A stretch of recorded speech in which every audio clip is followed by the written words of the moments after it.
আজকের রেসিপি ছানার পায়েস।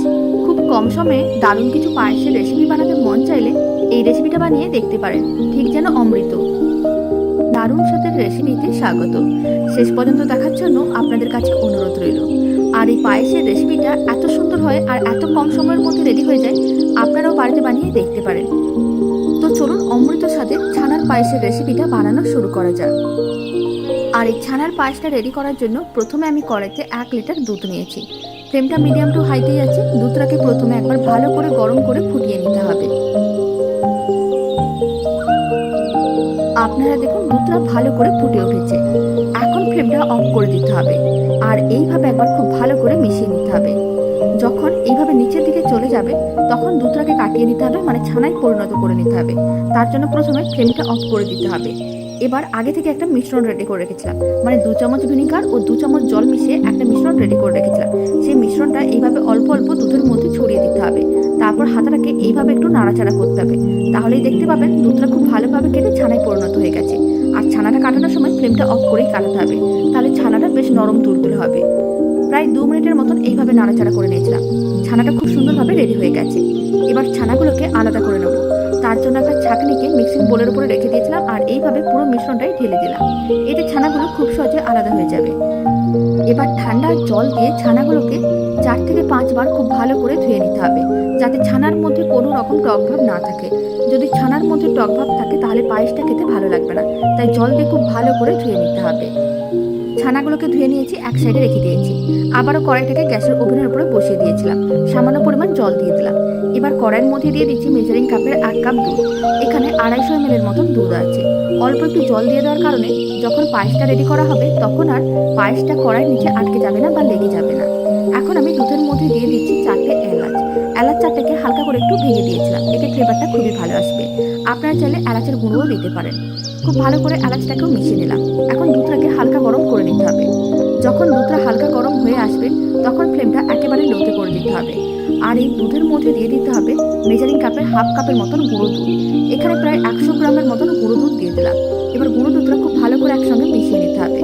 আপনারা চাইলে শুধুমাত্র লিকুইড দুধ দিয়েও পায়েসটা রেডি করতে পারেন, তবে এইভাবে গুঁড়ো দুধ কিছুটা মিশিয়ে দিলে পায়েসটা খেতেও ভালো লাগবে আর অনেক তাড়াতাড়ি রেডি হয়ে যায়, মানে দুধটা অনেক তাড়াতাড়ি ঘন হয়ে যায়।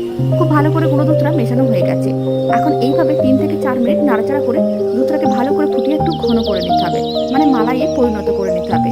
দুধটাকে হালকা করে যদি একটু ঘন করে নেওয়া যায় তাহলে পায়েসটা খেতে অনেক বেশি ভালো লাগবে। আর এদিকে ছানাগুলো জলটাও ছড়িয়ে নিয়েছিলাম। এবার জল ঝরানো ছানাগুলোকে একটা প্লেটের মধ্যে নিয়ে নিয়েছি। খুব ভালো করে একটু মেখে নিতে হবে, যাতে ছানার মধ্যে কোনো রকম দলা না থাকে। খুব ভালো করে মেখে নিচ্ছি, এতে ছানাটা অনেক মিহি হয়ে যাবে। এতে পায়েসটা খেতে অনেক বেশি ভালো লাগবে। বাড়িতে দারুণ এই পায়েসের রেসিপিটা একদিন হলেও বানিয়ে দেখতে পারেন। খুব কম সময় আর কম উপকরণ দিয়ে বানানো যায় আর খেতে খুবই ভালো হয়। এর স্বাদ সারা জীবন মুখে লেগে থাকবে। খুব ভালো করে ছানাটাকে প্রায় 2-3 মিনিট মেখে নিয়েছিলাম। আপনারা দেখুন বেশ নরম হয়ে গেছে আর কোনো রকম দলাও নেই। এবার ছানার এই মিশ্রণটাকে এক সাইডে রেখে দিচ্ছি।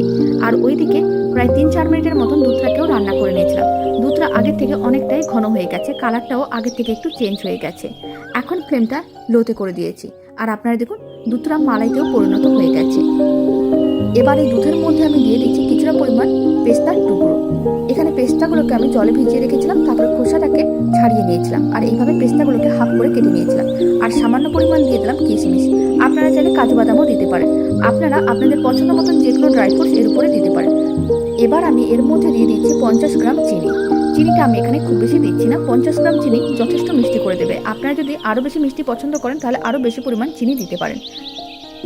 এবার আমি পায়েস রান্নার মধ্যে দিয়ে দিচ্ছি 1 চিমটের মতন লবণ। লবণটা খুব ভালো করে মিশিয়ে নিতে হবে। 1 চিমটে লবণ দেওয়ার কারণে পায়েসের স্বাদ কিন্তু অনেকটাই বেড়ে যায়।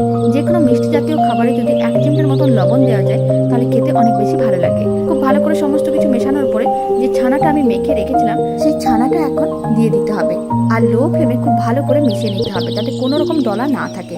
খুব ভালো করে সমস্ত কিছু মিশিয়ে নিতে হবে আর ফ্লেমটা লোতেই রাখতে হবে। যখন সমস্ত কিছু ভালো করে মেশানো হয়ে যাবে তখন ফ্লেমটা মিডিয়াম টু হাইতে করে দিতে হবে আর 3-4 মিনিট রান্না করে নিতে হবে, যাতে মিশ্রণটা একটু ঘন হয়ে যায়।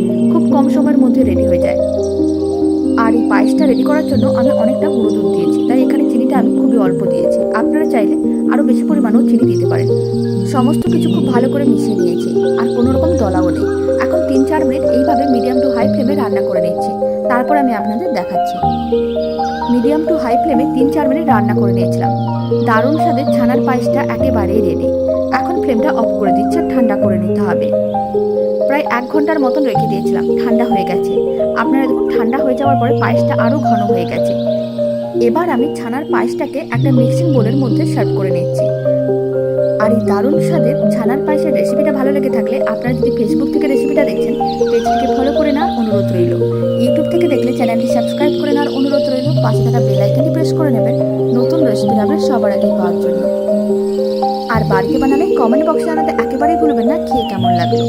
তো চলুন ভিডিওটা আমি এখানেই শেষ করছি। আপনারা সবাই ভালো থাকবেন, সুস্থ থাকবেন। আপনাদের সঙ্গে আবার নতুন রেসিপি নিয়ে দেখা হচ্ছে।